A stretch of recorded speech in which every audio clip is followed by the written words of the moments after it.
పంచాలి అనేది కూడా ఈ విజన్ డాక్యుమెంట్లో చాలా స్పష్టంగా ఉంది అని నిన్న డిప్యూటీ సీఎం చెప్పారు. తర్వాత ముఖ్యమంత్రి కూడా మాట్లాడుతూ చెప్పారు. బీజేపీ వర్షన్ ఏంటండి? ఒకటి, ఈ భూముల గురించి మాట్లాడదాం, దాని మీద మీరు ఆల్రెడీ స్టాండ్ చెప్పినట్టున్నారు.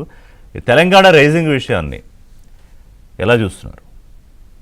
సార్, ముందుగా ఋషి గారు మీకు, అట్లాగే దూదిమెట్ల బాలరాజు యాదవ్ గారికి, చరణ్ కౌశిక్ గారికి, ఇద్దరు డాక్టర్లు, డాక్టర్ దూదిమెట్ల బాలరాజు యాదవ్ గారికి, డాక్టర్ చరణ్ కౌశిక్ గారికి, మన ఏబిఎన్ ప్రేక్షకులందరికీ శుభోదయం. ఇప్పుడు హైదరాబాద్ రైజింగ్ అన్నారు, లేకపోతే తెలంగాణ రైజింగ్ అన్నారు. ఇప్పుడు హైదరాబాద్ ఆల్రెడీ ఎస్టాబ్లిష్ బ్రాండ్ అనేది మనందరికీ తెలిసిందే. ఇప్పటికే ఇక్కడ మైక్రోసాఫ్ట్, గూగుల్, ఫేస్బుక్ ఇట్లాంటివన్నీ కంపెనీలు ఉండడము, మన దగ్గర కూడా సైంట్, టీసీఎస్, విప్రో ఇవన్నీ పెద్ద పెద్ద కంపెనీలన్నీ ఐటీకి సంబంధించి, ఫార్మాకి సంబంధించి అయినా ఐటీకి సంబంధించిన మన హైదరాబాద్ అయితే ఎప్పటి నుంచో కొన్ని దశాబ్దాలుగా ఎస్టాబ్లిష్ ప్లేయర్ ప్రపంచవ్యాప్తంగా కూడా. అయితే ఇప్పుడు కేటీఆర్ గారు బీఆర్ఎస్ హయాంలో చెప్పుకున్నా, ఇప్పుడు రేవంత్ రెడ్డి గారు కాంగ్రెస్ హయాంలో ఈ రోజు కొత్తగా చెప్తున్నా కొన్ని ప్రశ్నలు ఉన్నాయి. వీరు గొప్పగా చెప్పుకోవచ్చు, తప్పేం లేదు. మేము వచ్చిన తర్వాత ఎగుమతులు ఇంత పెరిగాయి, ఇన్ని కంపెనీలు వచ్చాయి, దీనివల్ల ఇది జరిగింది, దానివల్ల జరిగింది అనేది చెప్పుకోవచ్చు, తప్పేమి లేదు. ఎందుకంటే మన సమయంలో అవి జరిగినప్పుడు అవి మనవే అన్నట్లుగా మనం రాజకీయ నాయకులు తప్పనిసరిగా చెప్పుకుంటారు. అయితే నేను అడిగేది ఒకే ఒక విషయం. ఇప్పుడు పెట్టుబడులు రావడము, ఇక్కడ ఉద్యోగ అవకాశాలు పెరగడము, మన ఎక్స్పోర్ట్స్ పెరగడము, దానివల్ల ఇక్కడ వెల్త్ క్రియేషన్ జరగడము, దానివల్ల ఇక్కడ జీవన ప్రమాణాలు అందరికీ పెరగడము, గవర్నమెంట్ కి ఆదాయం పెరగడము, దాని తర్వాత దాంతో సంక్షేమము, అభివృద్ధి జరగడం సార్, మిగిలిందంతా. రైట్. ఇప్పుడు మరి బీఆర్ఎస్ వారు వచ్చిన తర్వాత ఏం పాలసీలు కొత్తగా తీసుకొచ్చారు? కాంగ్రెస్ వారు వచ్చిన తర్వాత ఈ పెట్టుబడిదారులని అట్రాక్ట్ చేయడానికి ఏం పాలసీలు తీసుకొచ్చారు? వీరి కాంట్రిబ్యూషన్ ఏంటి అనేది మనం చూసుకోవాలి. ఇప్పుడు ఐటీ ఇండస్ట్రీ ఉందనుకోండి, మన దగ్గర ఎందుకు వస్తుంది, ఇంకొక ప్రాంతంలో ఎందుకు రాదు అని అంటే మీకు తెలిసిందే, బెంగళూరు, హైదరాబాద్ ఇట్లాంటి మేజర్ సిటీస్ లో టాలెంట్ ఉంటుందండి. ఈ రోజు ఏ ఐటీ ఇండస్ట్రీ తీసుకున్నా, ఏ కంపెనీ తీసుకున్నా, వాళ్ళ ఖర్చుల్లో దాదాపు 70%, 60 నుంచి 70% కేవలం ఇది శాలరీలు ఇవ్వడానికే పోతుంది. అంటే ఉద్యోగస్తుల భారమే ఉంటుంది. అంటే బేసిక్ గా బిగ్గెస్ట్ అసెట్ ఎవరయ్యా అంటే ఐటీ ఇండస్ట్రీకి టాలెంట్. ఇప్పుడు టాలెంట్ అంతకుముందు మన అందరికీ తెలిసిన విషయమే. చిన్నప్పటి నుంచి ఇక తల్లిదండ్రులు అయితే మన తెలంగాణలో కానీ ఆంధ్రాలో కానీ తెలుగువారైతే ఇక అసలు ఆస్తులన్నీ అమ్మాయినా కానీ మనల్ని ఇంజనీరో డాక్టరో చేయాలి, అమ్మాయినైనా అబ్బాయినైనా. అది కావాలంటే మన రాష్ట్రంలో సీట్ దొరకకపోతే ఇటు తమిళనాడు, అటు కర్ణాటక, ఇటు మహారాష్ట్ర డొనేషన్ కట్టయినా కానీ చెయ్యాలి, లేకపోతే ఐఐటీలోకి పంపించాలి, ఎన్ఐటీలోకి పంపించాలి. ఇవి కదా మన లెక్క.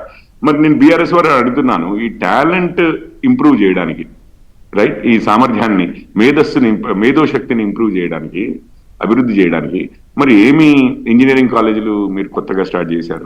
ఉస్మానియా ఇంజనీరింగ్ కాలేజీ సపోర్ట్ ఇచ్చారు, జేఎన్టీయూకి సపోర్ట్ ఇచ్చారు.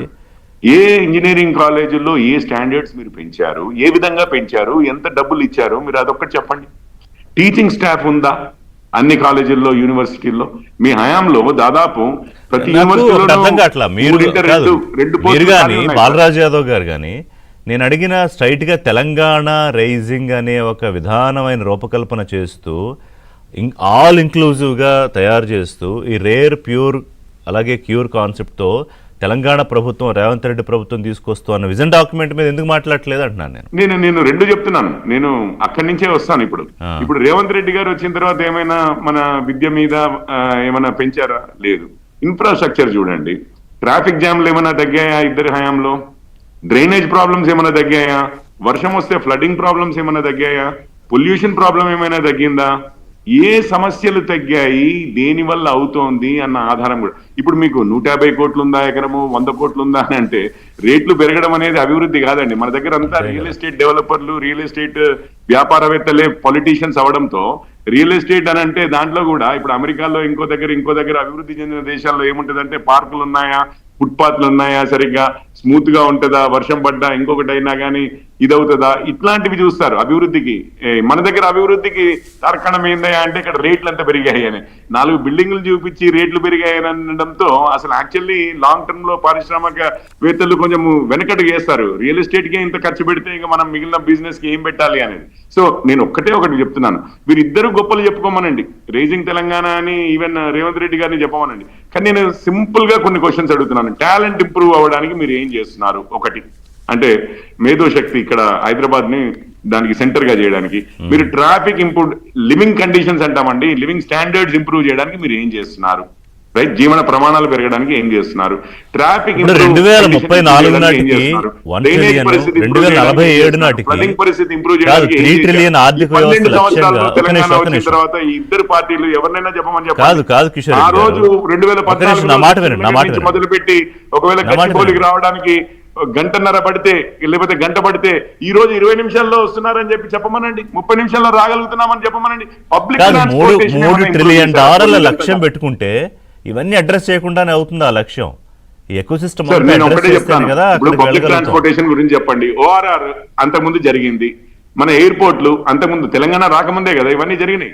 వచ్చిన తర్వాత ఏం చేశారు? పివి నరసింహారావు హైవే అని చెప్పి, నిన్న ఫ్రీవే అని చెప్పారు, ఎక్స్ప్రెస్ వే.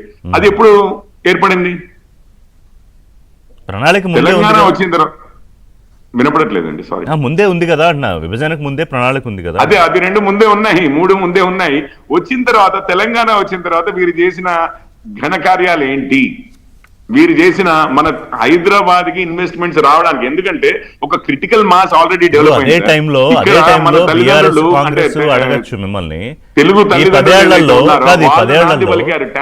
పదేళ్లలో కేంద్రం ఈ రోజు మనం అనుభవిస్తున్నాం. 10 ఏళ్లలో కేంద్రం, నా ఉద్దేశం అయితే అది, నేను ఏమి పెద్ద ఫ్లాగ్షిప్ ప్రాజెక్ట్ తీసుకురాగలిగింది అందుకని అంటున్నాను. ఈ 10 ఏళ్లలో కేంద్రం బీజేపీ అధికారంలో ఉంది కదా, హైదరాబాద్కి దేశానికి తలమానికమైన ఇదిగో ప్రాజెక్ట్ మేము తీసుకురాగలిగాము. ఎగ్జాంపుల్ సపోజ్ గిఫ్ట్ సిటీ అనుకోండి గుజరాత్కి, లేకపోతే ఇంకో రాష్ట్రానికి